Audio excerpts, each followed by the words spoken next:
আসসালামু আলাইকুম। মোৰ নাম ৰবিউল হুছেইন। মই আজি মধুচৰ গাঁৱত আহিছোঁ শ্ৰী চিট কোম্পানীৰ শ্ৰী ৰেচাৰ ভুট্টাৰ প্লট চাবলৈ। তো মই ইক্ৰামুল দাক স্বাগতম জনাইছোঁ। আহক আমাৰ খেতিটো অলপ আমি দেখাম কেনেকুৱা হৈছে। আসসালামু আলাইকুম, মোৰ নাম ইক্ৰামুল হুছেইন, মোৰ ঘৰ খাৰপিটিয়াত। মই হঠাৎ এদিন ৰবিউল দাক লগ পাওঁ। যোৱা বছৰত লগ পাই কিনে মোক এটা মাকৈ দিয়ে, সেইটো মাকৈ আছিল শ্ৰী 4456 জোশ। তাৰপিছত এইবছৰ কয় যে নতুনকৈ এটা প্ৰডাক্ট আহিছে, সেইটো হ'ল শ্ৰী ৰেচাৰ। এইটো পেকেটটো হ'ল এইটো পেকেটে লৈ আহি মই এইটো খেতি কৰিছিলোঁ। আহক এতিয়া আপোনালোকক দেখাওঁ মোৰ খেতিটো কেনেকুৱা হৈছে, আপোনালোকে চাব পাৰিব। এইটো হ'ল মোৰ খেতিটো আজি কোম্পানীৰ মানুহে আহিছে, মানুহে এটা মিটিং দিছে। মিটিংটোত ইমান ধুনীয়াকৈ সজাইছে, মোৰ বহুত ভাল লাগিছে। কোম্পানীৰ মানুহক মোৰ তৰফৰ পৰা ধন্যবাদ জনাইছোঁ। আপোনালোকে খেতিটো চাওক, এইটো হ'ল মোৰ মাক্কা। একেবাৰে তলৰ পৰা ওপৰলৈকে দানা আছে আৰু গোটেই খেতিটো বাহিৰৰ পৰা একেবাৰে ভিতৰলৈকে একে সমান আছে। কালাৰ কেনেকুৱা পাইছে? কালাৰটো বহুত ভাল পাইছোঁ। অন্য কোম্পানীতকৈ এইটো মই লগাইছোঁ যে এইটো কালাৰটো বহুত ভাল পাইছোঁ। কালাৰটো একেবাৰে ভাল। দানাৰ চাইজ বেলেগ মাকৈতকৈ বহুত ডাঙৰ আছে। ইফালে আহিব, ইফালে চাব পাৰে।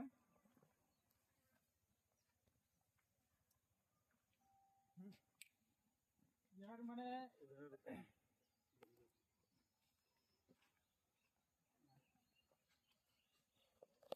এইটো হ'ল শ্ৰী চিট কোম্পানীৰ এটা লগো বনাইছে। কোম্পানীৰ মানুহসকল আহি আমিয়ে বনাইছোঁ। ৰমাদান মুবাৰক। কোম্পানীৰ মানুহক বহুত বহুত ধন্যবাদ জনাইছোঁ আমাক ৰমাদানৰ শুভেচ্ছা জনোৱাৰ কাৰণে। ইফালে হ'ব এটা ৰেচাৰৰ মাকৈৰ পেকেটটো হ'ব এনেকুৱা, আৰু এইটো গোটেইখিনি আছে ইয়াতে। এইবিলাক চাব পাৰে, একেবাৰে মোৰে খেতিটো চাব পাৰে। কলাখিনি কিমান ধুনীয়া হৈছে চাৰিওফালে চাব পাৰে। ইফালে আছে, ইফালেও চাব পাৰিব। 4456 মই যোৱা বছৰ যোনটো মাকৈ কৰিছোঁ। আপুনি ইয়াৰে যিটো মূলা বুলি কয়, এইটো হ'ল শ্ৰী 4456 জোশ মাৰ্কা। মই এইটো যোৱা বছৰ কৰিছিলোঁ। এইটো হ'ল নতুন ভেৰাইটি। এইটো ইফালে দেখাই দিব। এইটো মই এবাৰ কৰিছোঁ ৰেচাৰ। এইটো মোক দিছিলে কোম্পানীৰ ফালৰ পৰা, মই এইটো কৰিছিলোঁ। এইটো যোনটো মাকৈ দানাটো বহুত ডাঙৰ হয়, তাৰপিছত ৰেড কালাৰ হয়। এইটো যোনটো ভুট্টাটো দেখাই দিব এবাৰ। একেবাৰে চিকন পাতল হয়, একেবাৰে ভুট্টাটো বহুত ধুনীয়া হয়।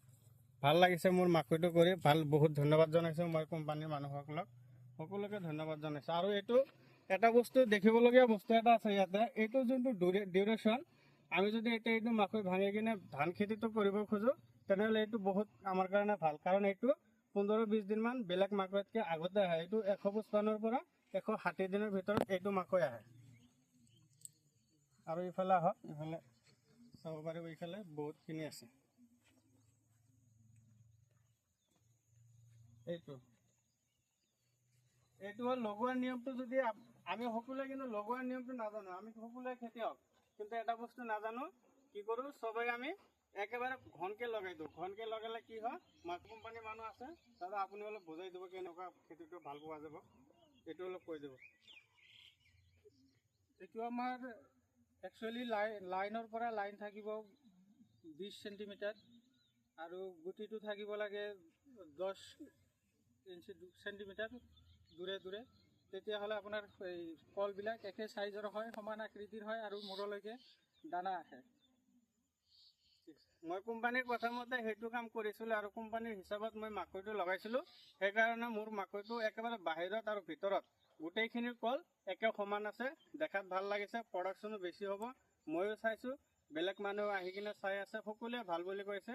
আৰু আশা কৰিছোঁ মোৰ দ্বাৰা আৰু বেলেগ 2-এজনো খেতিটো কৰিব বুলি মই আশা কৰিছোঁ।